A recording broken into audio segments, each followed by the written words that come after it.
à tous. Je suis à nouveau très honorée de vous servir et de partager la parole avec vous. Est-ce que vous allez bien déjà? Ok. Donc là, on est le premier dimanche d'août. C'est un dimanche d'été. C'est le moment normalement que vous avez pris pour vous reposer, pour vous relaxer, pour vous détendre. Vous partez en vacances. Il y en a qui sont déjà partis en vacances. Levez la main pour moi, s'il vous plaît. Il y en a qui vont partir en vacances. Ok. Et ben là, on va créer des souvenirs en famille. C'est trop stylé et tout. Et moi, j'aime bien cette période, mais ces dernières semaines, je vous avoue que ça a été les semaines les plus stressantes de mon année, parce que j'ai eu beaucoup de choses à gérer, tant dans ma vie personnelle que dans ma vie professionnelle. Et je priais par rapport à ça. Et j'ai remarqué quelque chose qui a changé dans mes prières. Je ne sais pas si c'est juste l'âge, je deviens vieille, ou c'est la maturité dans la foi. Mais j'ai remarqué que je priais de moins en moins pour que Dieu règle mes soucis. Mais je prie pour que Dieu soit avec moi dans mes soucis. Il y a une petite différence et je pense qu'il y a quelque chose, il y a une promesse et il y a un grand réconfort de se souvenir que notre Dieu s'appelle Yahweh Shammah. Le Dieu est là. On l'appelle aussi Yahweh El Roi, le Dieu qui me voit. Et c'est dans ça que je trouve mon réconfort. Donc là, on a 2 mois de répit, mais vous n'êtes pas sans savoir qu'on est dans une époque où les gens sont de moins en moins joyeux. J'ai lu une étude il y a 2 ans, on a interrogé des personnes dans 54 pays et on leur a demandé c'est quoi les émotions que vous ressentez en ce moment. Et donc il y en a 39% qui ont dit moi la veille j'ai ressenti beaucoup d'inquiétude. Puis il y en a 37 qui ont dit moi c'était plutôt du stress. Puis il y en a 29 qui ont dit 26 c'était de la tristesse et puis le reste c'était de la colère. Et ce sont pratiquement que des émotions négatives. Il y a plein de raisons à ça. Plein de raisons pour lesquelles on n'est pas super enjoué. Déjà, l'inflation, tout coûte cher. Vous savez que le papier toilette, ça coûte 4,10 € là en ce moment. Vous allez faire des courses, des petites courses, vous sortez, c'est 50 €, tout coûte cher, se déplacer coûte cher, manger coûte cher, se loger coûte cher. Donc ça, déjà, ça amène un mauvais mood. Il y a aussi des choses plus graves. Vous voyez, pratiquement dans toutes les régions de la Terre, il y a des conflits. Il y a la guerre à Gaza, il y a la guerre au Congo, il y a la guerre en Iran, il y a la guerre en Ukraine, il y a la guerre au Soudan. Et tout ça, ça amène un contexte anxiogène. Il y a aussi beaucoup d'inquiétudes par rapport à nos politiques. Bientôt, on va rentrer dans une période électorale. Il y a beaucoup d'anxiété climatique. Je vous demande d'ailleurs de prier pour les pompiers au sud-ouest. Vous avez vu ce qui se passe? On pense à eux. Et donc, tout ça se passe et du coup, on manque un peu de joie.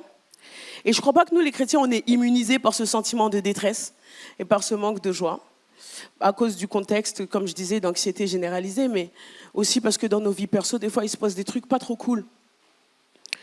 Mais on a la parole. Dans la Bible, il y a une lettre qu'on appelle la lettre de la joie, l'épître de la joie. C'est la lettre que Paul va écrire à l'église de Philippe. Et cette appellation, elle est étrange et elle est surprenante parce que Paul, il écrit cette lettre quand il est en prison. Je vous invite à lire, c'est entre Acte 21 et Acte 28 ce qui va se passer. Donc Paul, il écrit, je vous fais le résumé quand même. Paul, il va être critiqué parce qu'on trouve qu'il traîne trop avec les chrétiens d'origine païenne. On dit quand même fais un effort et tout, machin. Il a dit bon, ok, je vais aller au temple. Il va au temple et en fait, ça se passe pas très bien parce qu'on va l'accuser d'avoir fait rentrer des non-juifs dans l'enceinte sacrée du temple. Il y a une émeute qui va éclater et il va être arrêté. Et il va se passer plein de choses, il va vivre plein de procès et à la fin, il va finir à Rome. Parce qu'en tant que citoyen romain, il a le droit d'appeler à César, l'empereur, pour statuer sur son cas. Il arrive à Rome et c'est dans sa prison qu'il écrit cette lettre. Sur les 9 lettres de Paul, on estime qu'il a utilisé à peu près 51 fois le mot, je cherche ma télécommande, le mot chara ou chairo en grec. Et ça veut dire, merci, joie, réjouissance, sujet de joie, se réjouir, vous avez compris, la joie. Donc il utilise 51 fois ce mot dans toutes ses lettres. Mais c'est dans la lettre aux Philippiens qu'il y a le record de l'utilisation de ces mots. Et ça, comment dire, dans la période, une des périodes, je ne vais pas dire la période, dans une des périodes les plus dures et les plus injustes de sa vie, Paul va nous exhorter à la joie. Et ça m'amène à la question que je vais répondre aujourd'hui, c'est comment la joie peut survivre à tout ce qui vient l'étouffer. Et le titre de mon message, c'est « La joie malgré tout ». Et on va naviguer dans cette lettre, de Philippiens 1 jusqu'à Philippiens 4. J'espère, c'est ma prière, je prie, pour qu'après ce message, vous ayez envie de relire cette lettre avec un œil nouveau. Et Paul, il va nous rappeler que la joie, c'est pas un synonyme de... Est-ce qu'on peut remettre ? La joie, c'est pas un synonyme de une vie sans problème. Okay ? La joie chrétienne, c'est celle qui demeure même quand les circonstances sont difficiles. Et c'est le premier point qu'on va voir. C'est que la joie ne dépend pas de ce qu'on nous arrive, mais de ce que Dieu fait dans ce qui nous arrive. La joie survit aux circonstances. On va lire dans Philippiens 1. « Je tiens à ce que vous le sachiez, frères et sœurs, ce qui m'est arrivé, donc il parle de son emprisonnement, a plutôt servi la cause de l'Évangile. En effet, toute la garde prétorienne et tous les autres savent que c'est parce que je sers Christ que je suis en prison. De plus, mon emprisonnement a encouragé la plupart des frères et sœurs à faire confiance au Seigneur. Aussi redouble-t-il d'audace pour annoncer sans crainte la parole de Dieu. Quelques-uns, il est vrai, sont poussés par la jalousie et par un esprit de rivalité, mais d'autres annoncent Christ dans un bon esprit. Qu'importe après tout. De toute façon, que ce soit avec des arrière-pensées ou en toute sincérité, Christ est annoncé et je m'en réjouis. Mieux encore, je continuerai à m'en réjouir. » Paul, il est heureux. Il est heureux dans sa prison parce que, à cause ou grâce, ça dépend de comment on lit la situation, Christ est annoncé. Et je pense que la joie, elle survit quand le progrès de l'évangile compte davantage que nos circonstances. Paul, il est heureux pour tout un tas de raisons. Parce que quand il va être dans sa prison, il va prêcher la parole à Agrippa. Agrippa, c'est le roi des Juifs à l'époque. C'est le petit-fils d'Hérode. Il va pouvoir parler à Festus, qui est un gouverneur de Judée romain. Et puis plus tard, dans sa captivité, il va être assigné à résidence. Vous savez, c'est un peu comme les gens qui ont des bracelets et qui restent à la maison. Et donc, il va pouvoir prêcher la parole à tous les gens qui vont lui poser des questions. Et sa prison, c'est devenu son pupitre de prédication. Et c'est pour ça et c'est dans ça qu'il trouve sa joie. Il a pu parler à des personnes influentes et puissantes et leur prêcher Jésus sans contrainte, ce qu'il n'aurait peut-être pas pu faire s'il avait été en liberté. Je crois que j'ai déjà raconté cette histoire une fois ici, mais avant d'être prof, je devais être naturalisée française parce qu'on ne peut pas passer les concours de la fonction publique quand on n'a pas la nationalité française. Et moi, j'étais convaincue que c'était ce que Dieu voulait que je fasse. Mais je me disais, le timing là, c'est chaud. Je regardais sur Internet, temps de naturalisation, c'était genre 18 mois et tout. Je me disais, c'est un peu chaud, mais j'avais la conviction. Sauf que le temps passe, et puis les papiers, ils ne sortent pas. Et moi, je révise pour un concours et je ne sais même pas si je vais pouvoir me présenter aux écrits. Et je me souviens très bien, comme si je le revivais, j'étais dans ma voiture comme ça, et il y avait un membre de ma famille à côté de moi. Et je dis, je ne sais pas comment Jésus va faire, mais Jésus va faire. Bon, aujourd'hui je suis prof, donc Jésus a fait, amen. Mais je repense à toutes ces semaines de doute, et toutes ces semaines où je révisais, je disais, mais Seigneur, est-ce que ça serait quelque chose ? Est-ce que je t'ai bien entendu ? Est-ce que tu as vraiment dit ça ? Et je me dis que si c'était à refaire, je le referais encore. Parce que cette discussion, elle en valait la peine.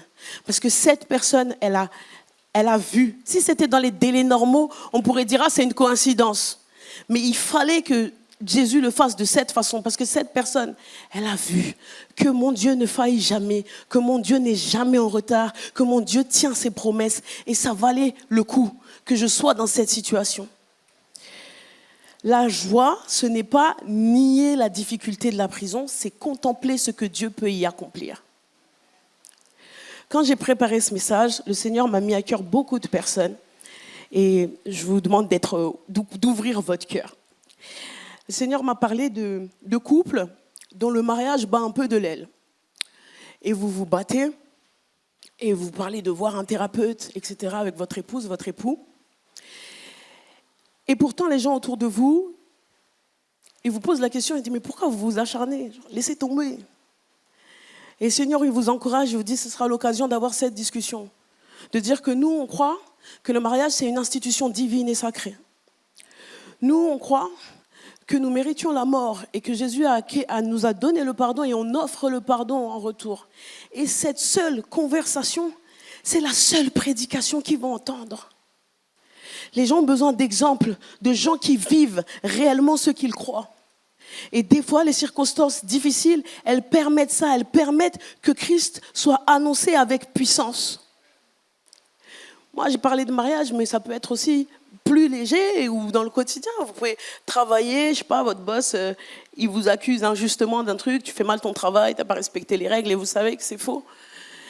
Et c'est une invitation encore à avoir la maîtrise de soi. Vous savez que c'est un fruit de l'esprit, la maîtrise de soi.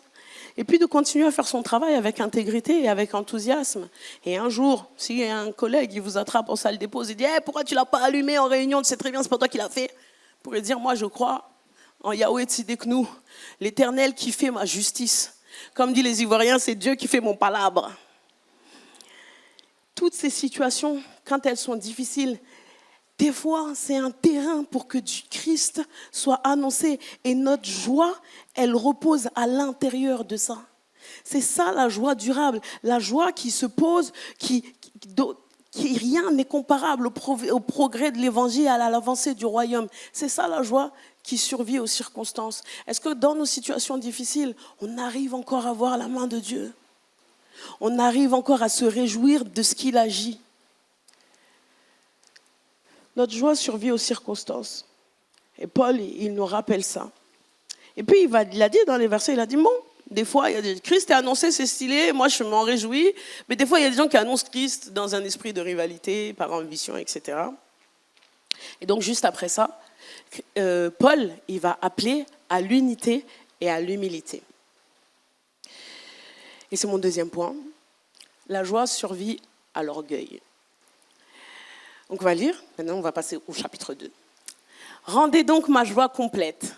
Tendez à vivre en accord les uns avec les autres. Et pour cela, ayez le même amour, une même pensée et tendez au même but. Ne faites donc rien par un esprit de rivalité ou par un vain désir de vous mettre en avant. Au contraire, par humilité, considérez les autres comme plus importants que vous-même et que chacun regarde non ses propres qualités, mais celles des autres. Bon, il y a beaucoup de choses à dire là-dedans. Il y a une citation de Theodore Roosevelt que j'aime beaucoup, beaucoup, beaucoup et que je garde souvent dans ma tête. C'est « La comparaison est un voleur de joie ». Là, si on suit un peu le raisonnement de Paul, est-ce qu'on peut remettre le verset juste avant? Il dit « Rendez ma joie complète ». Donc on peut être complètement joyeux que si on vit dans l'unité.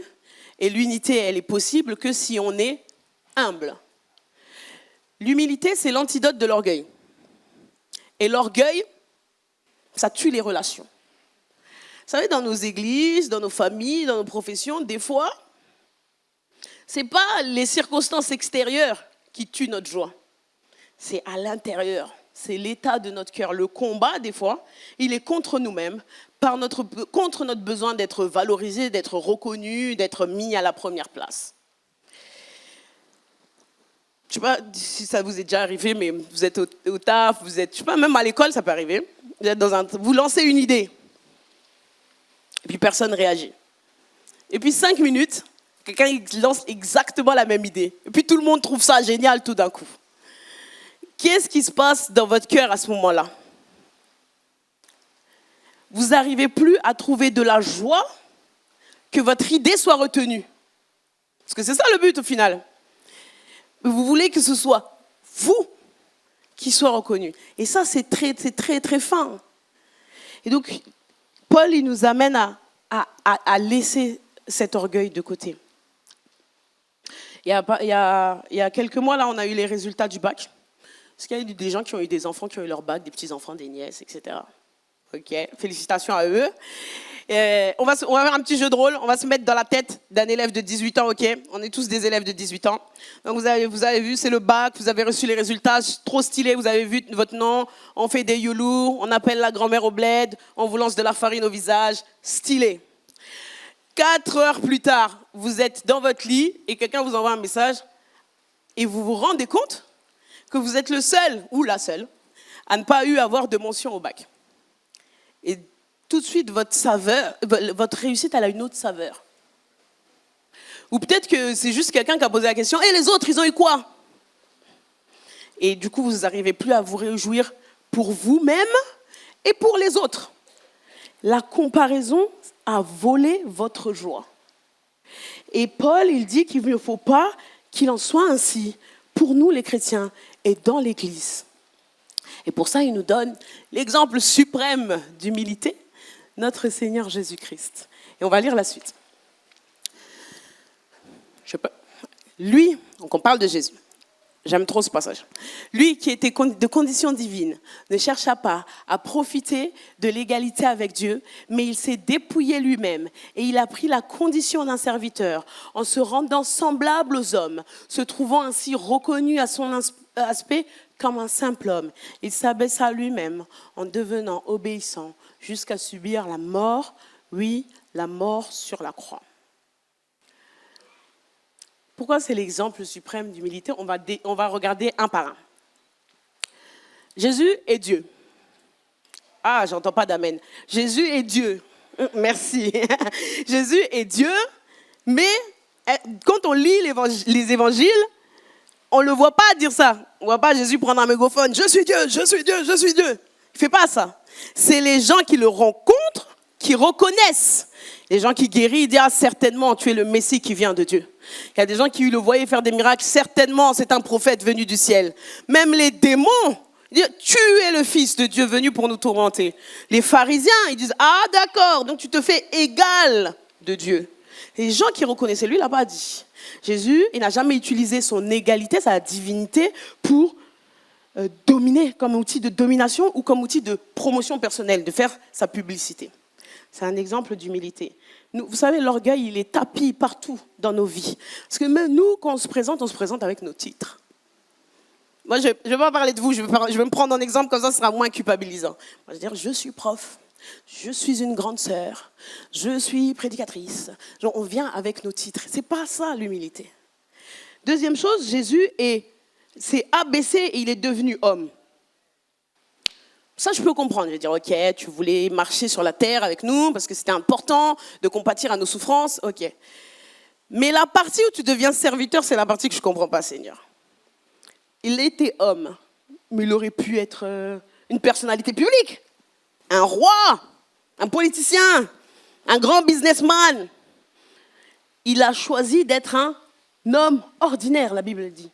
C'est un simple charpentier artisan dans une ville malfamée de Galilée. Il s'est abaissé pour servir des hommes qui devaient le servir. Puis Jésus est mort. Jésus est innocent et il est mort pour les coupables que nous sommes. C'est déjà assez scandaleux en soi. Mais il est mort de la manière la plus déshonorante pour un juif. La Bible a dit, maudit celui qui est pendu sur le bois. Tout ça, ça nous rappelle le standard d'humilité vers lequel on doit tendre et que le Saint-Esprit nous assiste.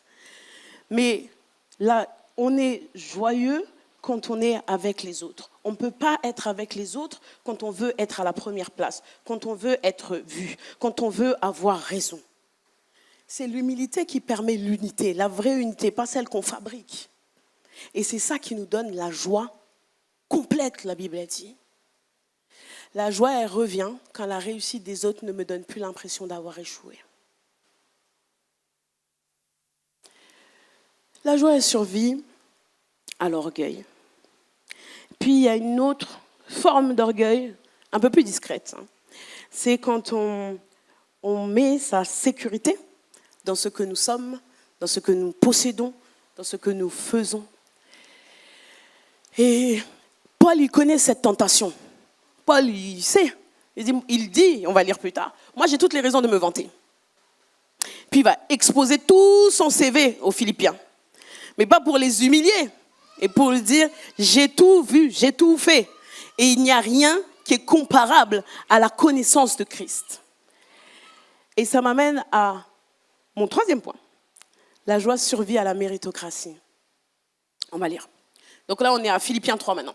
Et pourtant, je pourrais moi aussi placer ma confiance dans ce qui vient de l'homme. Si quelqu'un croit pouvoir se confier en ce qui vient de l'homme, je le puis davantage. J'ai été circoncis le 8e jour. Je suis israélite de naissance, de la tribu de Benjamin, de pur sang hébreu. Pour ce qui concerne le respect de la loi, je faisais partie des pharisiens. Quant à mon zèle, il m'a conduit à persécuter l'Église. Face aux exigences de la loi, j'étais sans reproche. Toutes ces choses constituaient à mes yeux un gain, mais à cause de Christ, je les considère désormais comme une perte. Et avant de faire la liste de tous ses accomplissements, parce que là, il dit quoi? Il dit ce qu'il est. Je suis un hébreu. Je suis circoncis le 8e jour. Je suis de la tribu de Benjamin. Pourquoi, je ne sais pas si vous savez pourquoi c'est important de dire qu'on est de la tribu de Benjamin. Bon, on peut faire une petite parenthèse culture biblique. En fait, la tribu de Benjamin, il y avait une certaine fierté à appartenir à cette tribu parce que, un, c'est le premier roi d'Israël vient de cette tribu, et deux, c'est une des seules tribus qui n'a pas trahi David quand le royaume s'est divisé. Et puis, donc, il dit tout ce qu'il est. Puis après, il dit tout ce qu'il fait. Moi, question loi, je suis au top niveau, je suis zélé, j'ai de la discipline. Et donc, juste avant ça, il va dire quelque chose. On va lire peut-être. Philippiens 3:1, c'est le. Enfin, mes frères et sœurs, réjouissez-vous de tout ce que le Seigneur est pour vous. Il n'en me coûte pas de me répéter en vous écrivant, et pour vous, cela ne peut que contribuer à votre sécurité. Donc, avant de raconter tout ce qu'il a fait dans sa vie, il dit « Réjouissez-vous de tout ce que le Seigneur est pour vous ». Se reposer sur nos performances, sur nos réussites, ça tue notre joie. Ça tue notre joie parce que ces choses, elles sont instables, elles sont éphémères et elles nous mettent la pression. Tout dépend de nous. De notre capacité à réussir, de notre réputation, tout dépend de nous. Et ça met la pression et ça tue la joie. La joie devient stable quand je n'ai plus rien à prouver parce que Christ a déjà tout accompli. C'est ça qu'il dit. Il va faire une sorte de balance, en fait. Paul, il va dire, voilà tout ce que j'ai fait. Voilà toutes mes œuvres d'un côté de la balance. Voilà Christ. Et sa conclusion, elle est radicale. Il dit, il n'y a rien comparable au fait d'être connaître Christ et d'être connu de lui. Et ça nous donne la joie de réaliser ça. Pourquoi? Parce que qu'est-ce qui est vrai? Peu importe le temps et les circonstances, Jésus nous a justifiés.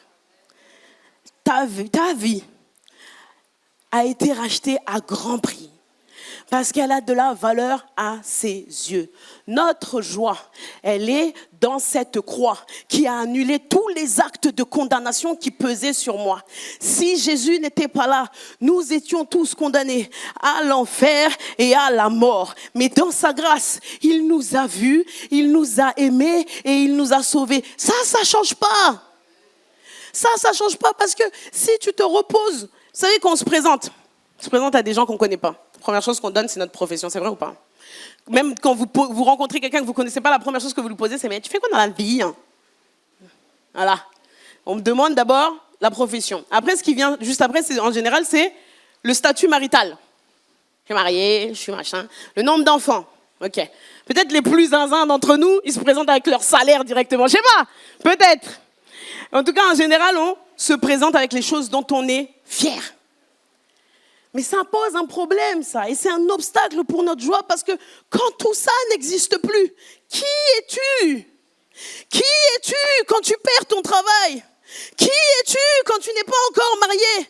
Qui es-tu quand tu n'es plus marié? Qui es-tu quand tu n'as plus les sous pour payer ton appartement? Tu dois revivre chez ta mère. Ces choses-là, elles sont instables. Alors que Dieu, il m'aime. Je suis au chômage, Dieu m'aime. Je suis dans mon emploi, Dieu m'aime. Je suis riche, Dieu m'aime. Je suis pauvre, Dieu m'aime. Aucune chose ne peut acheter, on ne peut gagner l'amour de Christ. Et c'est pour ça que notre joie et notre sécurité, pour reprendre le mot de Paul, il doit s'ancrer en Christ. La joie, elle survit à la méritocratie. Nos mérites, il va même plus loin, on va lire peut-être plus tard, je crois que je l'ai mis. Il dit, je considère tout comme une perte à cause du bien suprême, qui est la connaissance de Jésus-Christ, mon Seigneur. À cause de lui, je me suis laissé dépouiller de tout, et je considère tout cela comme des ordures, afin de gagner Christ. Il y a des gens qui disent que c'est plus trash que ordure, le mot. On a mis ordure pour ne pas choquer les gens quand on a traduit. C'est vraiment quelque chose de dégoûtant. Et c'est quelque chose de dire tout ce que je suis, je le considère comme des ordures. Paul ne dit pas que ses connaissances et sa discipline, elles sont mauvaises en soi. Elle dit qu'elles deviennent dangereuses pour notre joie si on y fonde notre valeur et notre justice devant Dieu. C'est ça qu'elle dit. Donc la joie survit à la méritocratie. Et puis vous savez, quand vous portez tout sur votre dos, vous chargez tout sur votre dos, l'inquiétude n'est jamais loin. L'inquiétude n'est jamais loin. Et Paul, il va nous appeler, il va nous dire quoi faire de ce qui nous préoccupe. C'est mon 4e point. La joie survit à l'inquiétude. On peut y aller. Réjouissez-vous, encore se réjouir, hein. Réjouissez-vous en tout temps de ce que le Seigneur est pour vous. Oui, je le répète, soyez dans la joie. Ne vous mettez en souci pour rien, mais en toute chose, exposez vos demandes à Dieu, en lui adressant vos prières et vos supplications, tout en lui exprimant votre reconnaissance. Alors la paix de Dieu, qui surpasse tout ce qu'on peut concevoir, gardera votre cœur et vos pensées sous la protection de Jésus-Christ. Vous savez que l'inquiétude, elle n'est pas à vous, elle ne vous appartient pas. L'inquiétude, qu'est-ce qu'on est censé faire ? La présenter à Dieu. La joie, elle meurt quand on porte notre inquiétude, quand on parle à notre inquiétude au lieu de la confier à Dieu. C'est ce que dit ce verset. Quand on a tout, comment dire ? Vous savez, des fois, vous êtes inquiet pour quelque chose. Je parle ce message, je me le suis prêché avant de vous le prêcher. Vous avez des pensées qui tournent en boucle. Et ce que Dieu nous appelle, c'est que ces pensées-là qui tournent dans votre tête, qu'elles deviennent des prières. Ou qu'elles restent dans votre tête, vous les prenez, vous les mettez dans votre bouche, vous priez.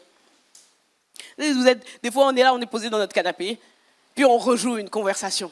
Et puis on dit, j'aurais dû dire ça, j'aurais dû faire ça. Puis sinon, c'est pas des choses qui sont passées, c'est des choses qui vont arriver. Hein? On appréhende. Comment ça va se passer l'examen? Comment ça va se passer mon rendez-vous médical? J'attends cette réponse. Et puis après, on commence à concocter 10 scénarios différents. S'il y a ça, c'est ça. S'il y a ça, c'est ça. S'il y a ça, c'est ça. Et en fait, votre cœur, votre corps est déjà tendu. Votre cœur est déjà fatigué. Alors qu'il n'y a rien qui s'est passé encore. Vous êtes juste chez vous. Et en fait, le Seigneur, il nous amène à prendre tout ce qui nous pèse, tout ce qui est sur nous, tous nos fardeaux, et de lui amener. La Bible, elle a de cesse de nous répéter de ne pas nous inquiéter. Okay? On va regarder quelques versets. C'est pourquoi je vous dis, ne vous inquiétez pas en vous disant qu'allons-nous manger ou boire, avec quoi allons-nous nous habiller. La vie ne vaut-elle pas bien plus que la nourriture et le corps ne vaut-il pas bien plus que les vêtements. Dans Pierre d'abord. Et déchargez-vous sur lui de tous vos soucis, car il prend soin de vous. Rejette ton... Moi, j'aime trop ce verset. Je ne sais pas, quand je pensais à jeter vraiment. Tu vois, rejette ton fardeau sur l'Éternel. Il prendra soin de toi. Il ne laissera pas le juste s'écrouler pour toujours. C'est très apaisant de se savoir protégé par Dieu. On trouve notre paix là-dedans. Moi, j'ai passé beaucoup de temps en thérapie. Et il y a eu un moment dans ma vie où je ne me sentais pas épaulée, soutenue et protégée par des personnes. Et ça a créé en moi beaucoup de rancœur, de colère, de ressentiment, etc. Le Seigneur m'a rappelé que lui, il prend soin de moi. Il y a quelque chose de dévastateur, peut-être que ça concerne quelqu'un, quelque chose de dévastateur dans le fait de ne pas pouvoir compter sur des personnes qui nous aiment et qu'on aime. Mais il y a quelque chose de libérateur de se dire, je vais là, Dieu est là. Je suis au séjour des morts, Dieu est là.